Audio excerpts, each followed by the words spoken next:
Para ikhwan azani Allah wa iyyakum. Oleh karena itu sering ana nasihatkan di banyak kelas. Tatkala lulus itu titik-titik yang paling rawan. Mungkin bukan lulus di sini, karena lulus di sini masih mau lanjutkan.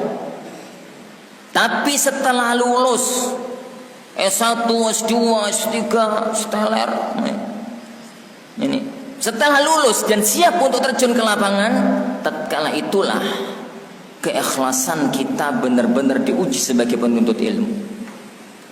Maka ana sering nasihatkan ya akhwan.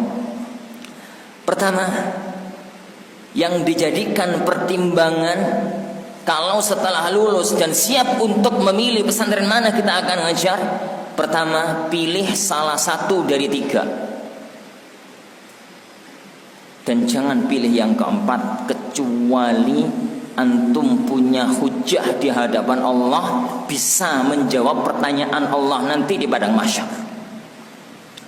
Pertama, pilihan yang pertama, antum pulang ke kampung halaman, babat alas di kampung halaman, karena mereka adalah orang-orang yang paling berhak untuk kita dakwah.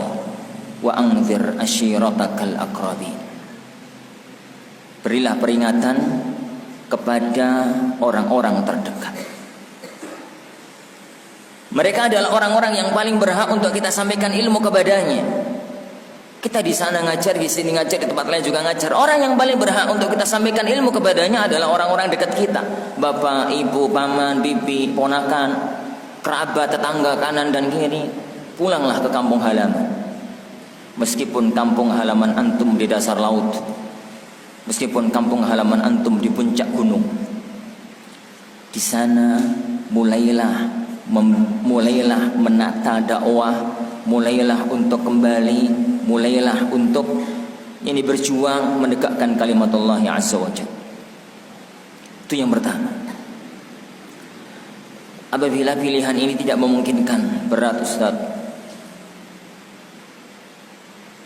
terlalu berat medan dakwah kalau di sana, saya belum siap. Oke lah, khair. Kalau memang medan di kampung terlalu berat dan tidak memungkinkan bagi kita untuk bisa pulang, maka menetaplah antum di pesantren ini. Karena pesantren ini adalah pesantren yang paling berhak untuk antum mengabdikan ilmu. Karena di sini antum belajar. Karena di sini antum belajar. Bosan Ustaz? Khair insyaallah, enggak ada masalah. Bosan Ustaz, airi asin terus? Khair insyaallah, enggak ada masalah. Saya pingin daerah yang lain, pingin cari pengalaman, pingin ngerti daerah lain, pingin ngajar di pesantren lain. Kami enggak menolak ya kawan. Tapi saya punya satu syarat. Cari pesantren yang menjanjikan fasilitas yang paling sedikit. Ini 5 juta, ini 50 juta, ini misalkan 2 juta, ini 1 juta, ini 500.000. Lah pilih yang 500.000 itu. Ini di sana dikasih fasilitas rumah 2 lantai, ini rumah setengah lantai, ini rumah 1 lantai. Lah pilih yang setengah lantai tadi. Di sana ini rumahnya pakai granit, yang sini pakai keramik biasa, yang sini pakai plesteran, yang ini pakai tanah. Lah pilih yang pakai tanah itu. Pilih ya akhwan. Dari semua yang menawari antum, pilih pesantren yang menjanjikan dunia paling sedikit. Karena itulah titik keikhlasan. Karena kalau pulang ke sana ya akhwan, itu benar-benar ikhlas lillah, ndolek apa. Kalau mau cari uang bisa saya ke pesantren A, tapi kita ke pesantren B karena di sana benar-benar gurunya nggak ada, benar-benar mesakne, benar-benar apa, kita babat alas di sana. Dan jangan pilih yang lain kecuali untuk sebuah kemaslahatan besar yang antum nanti kalau ditanya oleh Allah di padang mahsyar antum mampu jawab. Gambarkan ya akhwan, kalau antum berada di padang mahsyar nanti, di peradilan agung, di hadapan hakim agung Allah Subhanahu wa taala, di hadapan ahkamul hakimin, di hadapan yang la yakhfa alaihi syai', tidak ada satupun yang tersamarkan dalam pandangan Allah Subhanahu wa taala.